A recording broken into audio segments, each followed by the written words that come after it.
guys, welcome back to my channel WALKYTALKERS. So ഇന്ന് നമ്മൾ Adobe Animate CCയുടെ tutorial part 3 ആയിട്ടാണ് വന്നിരിക്കുന്നത്. അപ്പോൾ ഇതിനകത്ത് മോഷൻ ഗൈഡ്സും അതുപോലെ തന്നെ ക്ലാസിക് ട്വീനുമാണ് ഞങ്ങൾ പഠിപ്പിക്കുന്നത്. So without further ado, let's get on to our video. Okay, നമ്മുടെ ഫസ്റ്റ് ആനിമേഷൻ ചെയ്യാൻ ഞാനിവിടെ ആക്ഷൻ സ്ക്രിപ്റ്റ് 3.0 ആണ് എടുക്കുന്നത്.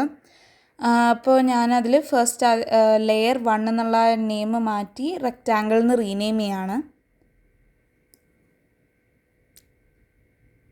കഴിഞ്ഞ് കഴിഞ്ഞാൽ ഒരു റെക്റ്റാങ്കിൾ നമ്മൾ ഈ സ്റ്റേജിൽ വരയ്ക്കാൻ പോവാണ്. ഞാനിവിടെ ബ്ലാക്ക് ബോർഡറും റെഡ് ഫില്ലുമാണ് യൂസ് ചെയ്യുന്നത്.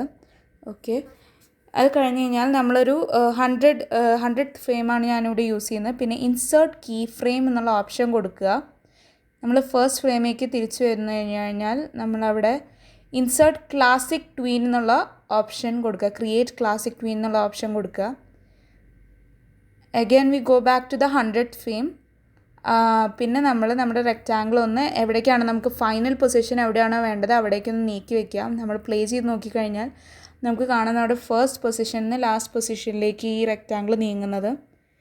ഇനിയിപ്പോൾ നമുക്ക് നമ്മുടെ സെക്കൻഡ് സ്റ്റെപ്പിലേക്ക് കിടക്കാൻ ഞാൻ വേറൊരു ലെയറും കൂടി ക്രിയേറ്റ് ചെയ്യാണ്. അതിൽ ഞാൻ പാത്ത് നിന്ന് റീമെയിൻ ചെയ്യാണ്. ഞാനൊരു പെൻസിൽ എടുത്തിട്ട് ഞാനിനി ഒരു പാത്ത് വരച്ചു കൊടുക്കാൻ പോവാണ്. അപ്പോൾ ഞാനിവിടെ സ്മൂത്ത് പെൻസിലാണ് യൂസ് ചെയ്യുന്നത്. ഫസ്റ്റ് ഫ്രെയിമിൽ വേണം നമ്മളിത് പാത്ത് വരയ്ക്കുമ്പോൾ വെക്കാൻ. And I M giving the stroke 3 അല്ലെങ്കിൽ 2 to 3 നിങ്ങൾക്ക് കൊടുക്കാം.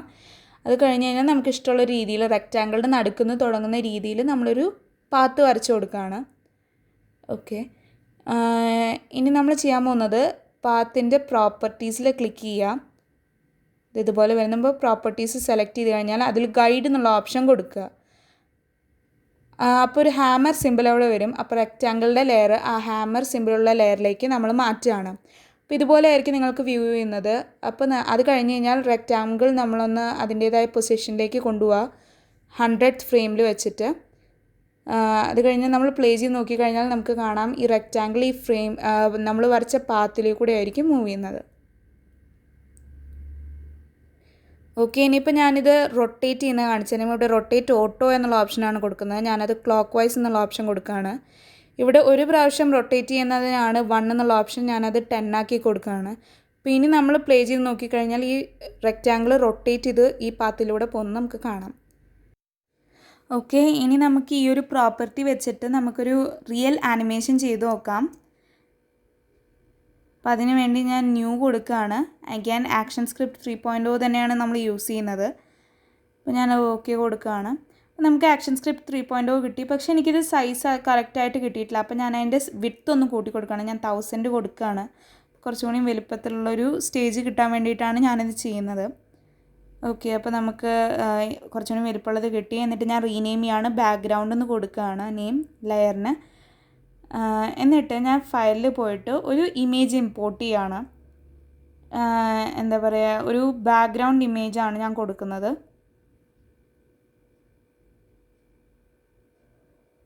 അപ്പോൾ ഇതാണ് ഞാൻ കൊടുത്തിരിക്കുന്ന ഇമേജ്. ഇനി ഇതൊന്ന് റീസൈസ് ചെയ്ത് കറക്റ്റായിട്ട് നമ്മളുടെ സ്റ്റേജിലേക്ക് ഫിറ്റ് ആവുന്ന രീതിയിൽ നമുക്കിതൊന്ന് സൈസ് ചെയ്ത് കൊടുക്കാം.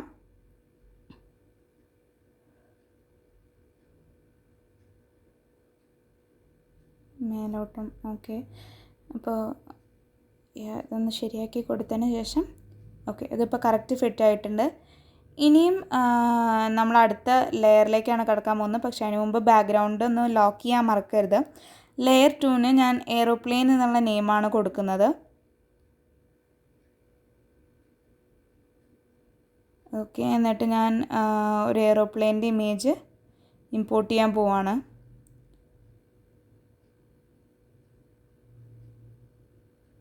ഓക്കെ, അപ്പോൾ ഇതാണ് ഞാൻ എടുത്തിരിക്കുന്ന ഇമേജ്. പക്ഷേ എനിക്കിപ്പോൾ ഈ എയ്റോപ്ലെയിൻ ഈ സൈഡിലേക്ക് ഫേസ് ചെയ്തിട്ടാണ് വേണ്ടത്. അപ്പോൾ ഞാനിങ്ങനെ ഒരു ട്വിസ്റ്റിംഗ് ചെയ്യാണ്. സൈസ് നമുക്ക് അതിനനുസരിച്ച് അഡ്ജസ്റ്റ് ചെയ്യാം. ഇനി നമ്മൾ ചെയ്യാൻ പോകുന്നത് ഈ എയ്റോപ്ലെയിനിൻ്റെ ബാക്ക്ഗ്രൗണ്ട് റിമൂവ് ചെയ്യണം. അപ്പോൾ അതിന് വേണ്ടിയിട്ടുള്ള സ്റ്റെപ്സാണ് ഇനി ഞാൻ പറഞ്ഞു തരാൻ പോകുന്നത്. അപ്പോൾ അതിന് വേണ്ടി നമ്മൾ ഇത് ഈ ഒരു ഇമേജിന് മാത്രമല്ല ഏതൊരു ഇമേജിനും നമ്മൾക്ക് ബാക്ക്ഗ്രൗണ്ട് റിമൂവ് ചെയ്യാൻ മോഡിഫൈയിൽ പോവുക. അപ്പോൾ മോഡിഫൈയിൽ പോയി കഴിഞ്ഞ് കഴിഞ്ഞാൽ നമുക്കവിടെ ഒരു ടാബ് ഓപ്പൺ ആയി വരും. അതിൽ ബിറ്റ് മാപ്പ്, ട്രേസ് ബിറ്റ് മാപ്പ് എന്നുള്ള ഓപ്ഷൻ കൊടുക്കുക. അപ്പോൾ നമുക്കതിൻ്റെ ബാക്ക്ഗ്രൗണ്ട് റിമൂവ് ചെയ്യാൻ പറ്റും. ഇനി നമ്മൾ ചെയ്യാൻ പോകുന്നത് അത് സെലക്ട് ചെയ്യുക, മോഡിഫൈയിൽ തന്നെ പോവുക, പിന്നെ കൺവേർട്ട് ടു സിമ്പിൾ എന്നുള്ള ഓപ്ഷൻ കൊടുക്കുക. ഇതിൽ നമ്മൾ മൂവി ക്ലിപ്പ് എന്നുള്ള ടൈപ്പാണ് കൊടുക്കേണ്ടത്. നെയിം നിങ്ങൾക്ക് ഇഷ്ടമുള്ളത് കൊടുക്കാം, എയറോപ്ലെയിനെന്നോ അല്ലെങ്കിൽ സിമ്പിൾ 1 എന്ന് തന്നെ കിടന്നോട്ട്, കുഴപ്പമൊന്നുമില്ല. ഓക്കെ, അപ്പോൾ നമ്മളുടെ ഇമേജ് ഇപ്പോൾ ഒരു എക്സാക്ട്ലി ഒരു സിമ്പിളായി മാറിക്കഴിഞ്ഞു. ഇനി നമുക്കതിനെ റീസൈസ് ചെയ്യാം. ഒരൊറ്റ ഗ്രൂപ്പായിട്ടായിരിക്കും ഇനി ആ എയറോപ്ലെയിൻ നീങ്ങുന്നത്. ഇനിയിപ്പോൾ നമ്മൾ നേരത്തെ ചെയ്ത പോലെ തന്നെ ക്ലാസിക് ട്വീൻ ഉപയോഗിച്ച് ഈ ഫ്ലൈറ്റിനെ മൂവ് ചെയ്യാം. അപ്പോൾ ഇൻസേർട്ട് കീ ഫ്രെയിം, ഫസ്റ്റ് ഫ്രെയിമിൽ വന്നിട്ട് ക്രിയേറ്റ് ക്ലാസിക് ട്വീൻ, അത് കഴിഞ്ഞിട്ട് ലാസ്റ്റ് ഫ്രെയിമിൽ പോവുക, എയറോപ്ലെയിൻ എടുത്തിട്ട് ലാസ്റ്റ് പൊസിഷനിലേക്ക് നീക്കി വയ്ക്കുക. So that's it. നമ്മൾ കൺട്രോൾ ചെയ്തിട്ട് പ്ലേ ചെയ്ത് കഴിഞ്ഞ് കഴിഞ്ഞാൽ നമുക്ക് ആ മൂവ്മെൻറ്റ് കാണാൻ പറ്റും, ആ ഫ്ലൈറ്റിൻ്റെ സ്മൂത്ത് മൂവ്മെൻറ്റ്. ഇനി നമുക്ക് ചെയ്യാനുള്ളത് നമ്മൾ നേരത്തെ ചെയ്ത പോലെ തന്നെ ഒരു പാത്തിലൂടെ ചെയ്ത് നോക്കാം. അപ്പോൾ ലെയർ 3 ക്രിയേറ്റ് ചെയ്യാണ്. പാത്തിൽ നിന്ന് ഞാൻ അതിന് നെയിം ചെയ്യാണ്. ഇനി ഞാൻ ചെയ്യാൻ പോകുന്നത് നേരത്തെ നമ്മൾ ചെയ്ത പോലെ തന്നെ പെൻസിൽ എടുത്തിട്ട് നമ്മളതൊന്ന് ഒരു പാത്ത് വരച്ചു കൊടുക്കാൻ പോവാണ്. എയറോപ്ലെയിനിൻ്റെ മിഡിൽ നിന്ന് വേണം നിങ്ങൾ തുടങ്ങാൻ. അപ്പോൾ നിങ്ങൾക്ക് ഇഷ്ടമുള്ളൊരു ഷേപ്പ് ഇവിടെ വരച്ചു കൊടുക്കാൻ നമ്മൾ നേരത്തെ റെക്റ്റാങ്കിളിന് ചെയ്ത പോലെ തന്നെ ഞാനിവിടെ ഒരു സ്വേർലിംഗ് മോഷനാണ് ചെയ്തിരിക്കുന്നത്. അപ്പോൾ ഈ പാത്ത് കറക്റ്റായിട്ട് എന്താ പറയുക, ഒരു സ്മൂത്തായിട്ടല്ല വന്നിരിക്കുന്നത്. അപ്പോൾ നിങ്ങൾ വരയ്ക്കുമ്പോൾ കുറച്ചും കൂടി സ്മൂത്തായിട്ട് വരച്ച് കഴിഞ്ഞാൽ ആ എയറോപ്ലെയിനിൻ്റെ മൂവ്മെൻറ്റ് കുറച്ചും കൂടി നന്നായിരിക്കും. അപ്പോൾ നമ്മളതിനൊന്ന് മൂവ് ചെയ്ത് കറക്റ്റ് സ്പോട്ടിലേക്ക് വെക്കുകയാണ്. ഓക്കെ, ഇനി നമ്മൾ ചെയ്യാനുള്ളത് പാത്ത് എന്നുള്ളതിൻ്റെ പ്രോപ്പർട്ടീസിൽ പോയിട്ട്, അപ്പോൾ നമുക്കൊരു പ്രോപ്പർട്ടീസ് ബോക്സ് കിട്ടും. ഗൈഡ് എന്നുള്ള ഓപ്ഷൻ കൊടുക്കുക. എയറോപ്ലെയിനിൻ്റെ ലെയർ ആ പാത്തിൻ്റെ ലെയറായിട്ട് അറ്റാച്ച് ചെയ്യുക. ഓക്കെ, ഇനി നമുക്ക് പ്ലേ ചെയ്ത് നോക്കിക്കഴിഞ്ഞാൽ ഇതുപോലെ ആയിരിക്കും നമ്മളുടെ ഫ്ലൈറ്റ് മൂവ് ചെയ്യുന്നത്. അപ്പോൾ സാധാരണ നമ്മളിങ്ങനെ ഒരു ഇമേജ് കൊടുക്കുമ്പോൾ ഉദ്ദേശിക്കുന്നത് ഒരു ആ ഫ്ലൈറ്റ് മൊത്തത്തിൽ നീങ്ങുന്നതാണ്. അപ്പോൾ നമ്മൾക്ക് അങ്ങനെ ഒരു മോഷൻ കിട്ടാൻ വേണ്ടി നമ്മളിതൊന്ന് ചെരിച്ച് വെച്ച് കൊടുക്കുകയാണ്. അതായത് ഇതുപോലെ ചെയ്ത് കൊടുക്കുകയാണ്. അതിൻ്റെ മറ്റേ എൻഡിലും നമ്മൾ തന്നെ ചെയ്ത് കൊടുക്കുകയാണ്. ഇനി നമ്മൾ എവിടെയെങ്കിലും ഒരു മിഡിലിൽ ഒരു ഫ്രെയിമിൽ കൊണ്ട് ഞെക്കിക്കഴിഞ്ഞാൽ ഒരു ഓറിയൻറ്റ് പാത്ത് എന്നുള്ള ഓപ്ഷൻ ഉണ്ട്. അപ്പോൾ അത് ക്ലിക്ക് ചെയ്ത് കഴിഞ്ഞാൽ നമുക്ക് ഇതുപോലെ, ഞാൻ ഒന്നുകൂടിയും പ്ലേ ചെയ്ത് കാണിച്ചു തരാം. ഇതുപോലെ നമുക്ക് വരുന്നതായിരിക്കും. ഏതെങ്കിലും ഒരു ഫ്രെയിമിൽ പോയി ക്ലിക്ക് ചെയ്താൽ നമുക്ക് ഓറിയൻറ്റ് പാത്ത് എന്നുള്ള ഓപ്ഷൻ കിട്ടുന്നതായിരിക്കും. അപ്പോൾ ഞാൻ നേരത്തെ പറഞ്ഞ പോലെ തന്നെ ഈ പാത്ത് ഒന്നും കൂടിയും സ്മൂത്തായിട്ട് വരയ്ക്കുകയാണെങ്കിൽ ഈസി ആയിട്ട് നിങ്ങളുടെ ഈ ഫ്ലൈറ്റ് നല്ല രീതിയിൽ മൂവ് ചെയ്യുന്നത് നിങ്ങൾക്ക് കാണാം.